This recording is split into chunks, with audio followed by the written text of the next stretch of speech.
Barne Ministerioak 100.000 euroko kalte ordaina emanen dio pilotakada batez begia galdu zuen Aingeru Zudaireri.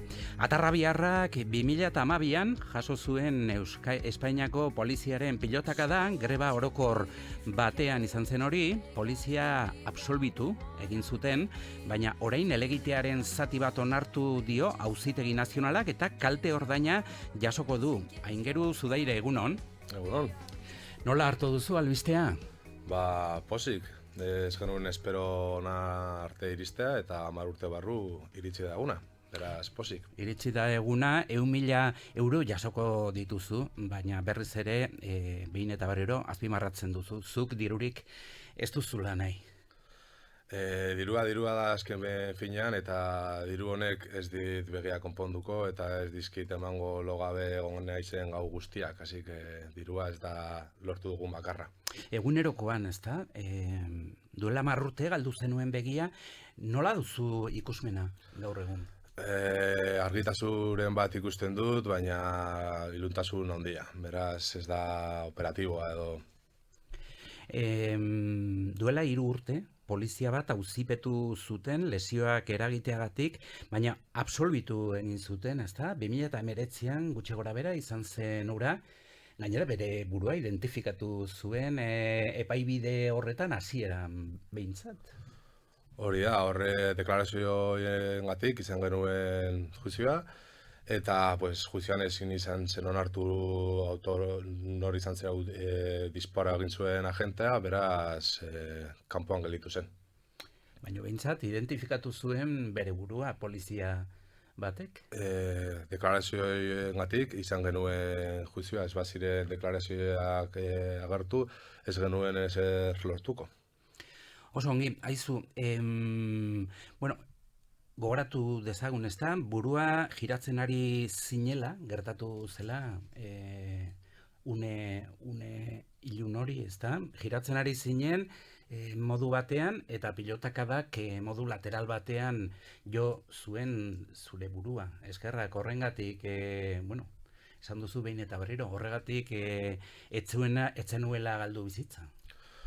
Hori da, ni momentu horretan ikusi nuen lehenengo gauza, izan ziren pilotak nire aurrean zegoen jendearen buru gainetik joaten edo bideatzen, eta momentu horretan kanpora joaten nintzenean, korrikasten nintzenean, giratzen nengoenean, golpea somatu nuen, orduan tiroa desbiratu nuen, eta zidan pleno eman.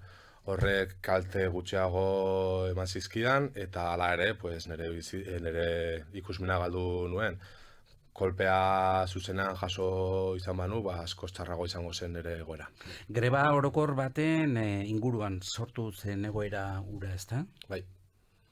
Oso ongi, aizu, lehen galdetu dizut, zure ikusmenari buruz, esan duzu, ilun, ikusten duzula, tarteka argi izpi batzuk ere. Oso gerezpanago, ebakuntza zenbait ere egin dizkizute.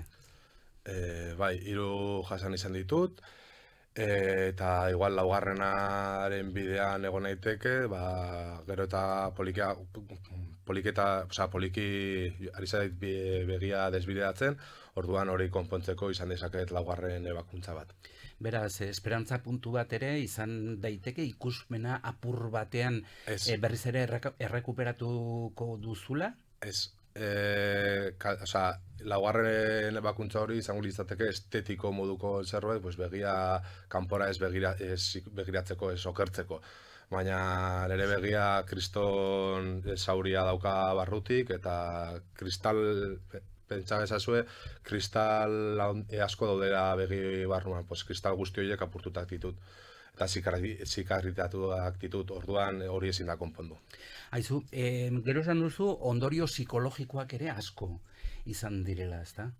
Hori da, ni askotan mamuak bezala aipatzen ditut, eta 10 urte hauetan mamu asko atera zaizkit, eta denbora batean, urduri nengoen gauza askorengatik, aur bat pilota batekin, baloi batekin beldurra ematen zidan, sirena bat entzuteagatik ere urduri jartzen nintzen, petardoak ere ezin nituen entzun, gorroto asko jasan izan dut urte hauetan, amari eskartu behar diot askotan gorroto horiek kanporatzea izateagatik, eta gauza ugari jasan izan ditut, eta mamu guzti horiek ez izkiaten lo egiten uzten, bizitza normal batean ezin nuen egin, askotan hasieran, orain gero eta gutxiago, baina hasieran ez nintzen etxetik ateratzen beldur horiengatik.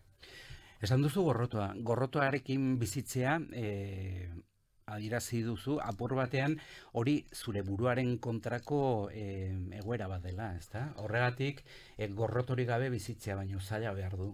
Hori zaila da, baina oso zailagoa da oraindik gorrotoarekin bizitzean, zen daukazu beti puño bat bihotzean, eta zaude beti bueltaka gauza berdinean, eta hori oso txarra da, eta azken finean gorrotoa bilatzen duzunari ez du bere bizitza ezertan aldatzen duen bakarra da nire bizitza, orduan edo gorrotoa jasatzen duen pertsonaren bizitzan. Orduan hobe da gorroto hori desestea. Aizu, piloten inguruan ere galdetu nahi dizut, material hori zuri bete-betean jozizun pilota horrek zer nolako materiala da? Suposatzen da, deitzen dela material no lesibo, no mortal, baina hala ere askotan ikusia da kalte handiak egin dezakela,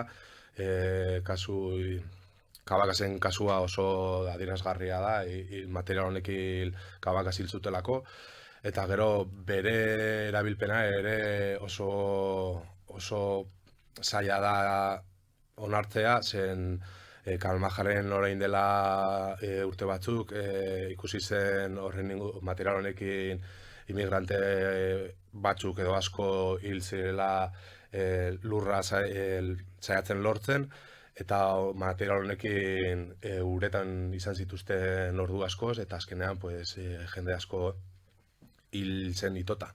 Beraz, oraindik ere pilota hauek erabiltzen dituzte? Orain dela gutxi gobernuak, orain datuak falta zaizkit, baina pilota asko erosi zituzten, eta erakusten du gobernuak daukan joderra material honekin, ez du material honek bere eskuetatik kendu nahi. Beraz, interpretatzen dut, hutsune legal bat dagoela hor, oraindik ere? Askotan leku amnistiak, Europak, instituzio garrantzitsu asko internazionalak direnak ere material hau desestea eskatzen dio Espainiari, baina orain arte ez dio kasurik egin. Eta estatu askok material hau kanpoan utzi dituzte orain dela urte asko. Eta gaur egun erabiltzen dira, Iruñean zate bateroko, Iruña herrian dagoeneko mobilizazioa gutxi dira, eta sortzen diren liskarrak ere, baina zer dakigu? Horren inguruan dago arazo handia zen, ez dago ezer idatzita honen inguruan. Dagoen bakarra da testu txiki bat, non ez du azaltzen nola erabili behar den, ze momentuetan eta nola erabili behar den. Orduan, guerez bere garaian eskatu genuen izan zen, agertzea gobernuak esatea nola erabili behar diren, ze kasutan, eta ze nolako kasuetan ezin dira erabili. Amnistia Internazionalak material hau adibidez esaten du torturaren antzeko zerbait dela, tortura bezala konparatzen du, eta esaten du inoiz ezin dela erabili manifestazio bat desesteko edo desegiteko. Eta ikusten dugunez mundu honetan hori da gure egoera normala. Manifeste askotan, polizia kanporatzen gaitu lekutik, pilotakadekin. Eta printzipioz hori ere eskatzen dute edo tortura bezala konparatzen dute. Disolbitzeko manifestazioak ere kepoteak erabiltzen ziren garai batean, ez dakit gaur egun ere erabiltzen ote diren, edo hoiek bai legeak alde batera utzi ote dituen. Taj Mahalen ugari erabili ziren, orain dela asko ez ditut entzun erabili direla, bere erabilpena oraindik ere erabiltzen da, baina asko murriztu dute, ikusi dutelako bere kaltea, Mikel Iribarren egin zioten kaltea nabarmendu zuten zenolako materiala zen, ez banaiz bere garaian ere, Iruñan ere, agure bat hil omen zen edo ia hil zen pote honek bere etxean sartu zelako, eta horren ondorioz, pues, material hau gero eta gutxiago erabiltzen da, baina gutxitan, baina ere erabiltzen da. Iribarren aipatu duzu, kepote batekin zauritutakoa, eta gero beste izen propio bat gogora ekarri nahiko nuke, Cabacas, ezta? Inigo Cabacas. Behin eta berriro, entzun dizut elkarrizketetan, asko akordatzen zarela berarekin.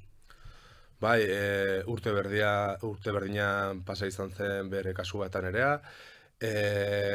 Askotan egon naiz bere gurasoekin eta nire ama eta nire aita ikusten nuen bere aurpegitan. Eta pues, kasu larriago bat izan da, baina bai, bere inguruan egon gara, eta onartezina den zerbait kaleratu izan nahi dugu askotan.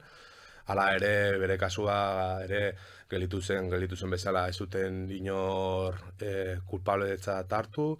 Bai, azkenean eman zioten manduari kulpa pixka bat, baina jubilatua zegoen, eta pues, bueno, beste kasu berezi bat, eta oso larria den kasu bat da. Eta barkamen adierazpen txiki bat ere egin zuten, ezta? Zure kasuan ez da hori gertatu ere. Ez, eta ez dut, etortzen bada irrifarra emango zidan, ez dut espero, baina etortzen bada ongitorria emango diot barkamen horri. Oso ongi, aizu, bestelako zauriturik pilotakada batekin, bueno, izan dira, bazterretan, ezta? Harremanetan zauden horbaitekin, Katalunian ere 2017an urriaren lehenaren inguruan izan zen baten bat, ezta? Zagit, harremana badaukazu? Bai, beraiekin elkartu naiz askotan, beraien inguruan beraiekin nago orain mundu honetan lanean. Izugarrizko txosten atera dute, hor ikusi dezakezue zenolako txostena, ikusi dezakezue Estot Balaz de Gomasen zenolako informea egin duten, hor adierazten du zenolako materiala den, izugarrizko informea da, eta informe honekin parlamentuan, gobernuan egon gara, eta orain ari dira Lei Mordazaren inguruan hizketan, eta beraiek ari dira lanean eta ni beraiekin. Nafarroko parlamentuan eta gobernuan jaso zenuten babesa, zenbaterainokoa izan zen? Nafarroko gobernuak emandakoa. Arazoak bidean izan ditugu apoio ugari, baina ere arazoak izan ditugu bidean, bere garaian Beamontekin saiatu ginen elkartzen, eta elkartera joan behar ginenean, izan genituen arazo txiki batzuengatik, prentzan deitzagatik, elkarrizketa hori atzeratu egin zen, eta ezin genuen lortu berarekin hizketan egon. Horren ondoren foralak pilotakak kendu zituzten bere eskutik, baina balazfoen deitzen diren horiek jarri zituzten. Eta nire irizpidean foen eta pilota hauek arazo berdina daukate, pilotak ezin dira puntatu, balak foen daukate jarri dezakete laser puntu bat, eta laserra jotzen duenean pilota edo proiektila jotzen du, baina azken finean kalte berdina egiten dute, eta nire ikuspuntetik pilotak entzak foaek jartzeko ez da onargarria, azken finean material oso berdina da. Beraz, erabakimena orain Madrilen dago, ezta?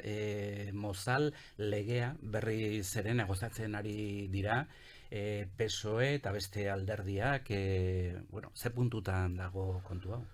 Ni dakidanagatik elkarrizketa ugari egon dira, eta puntu hau amaitzeko usten ari dira, eta puntu oso larria denez, hor daude oraindik hizketan.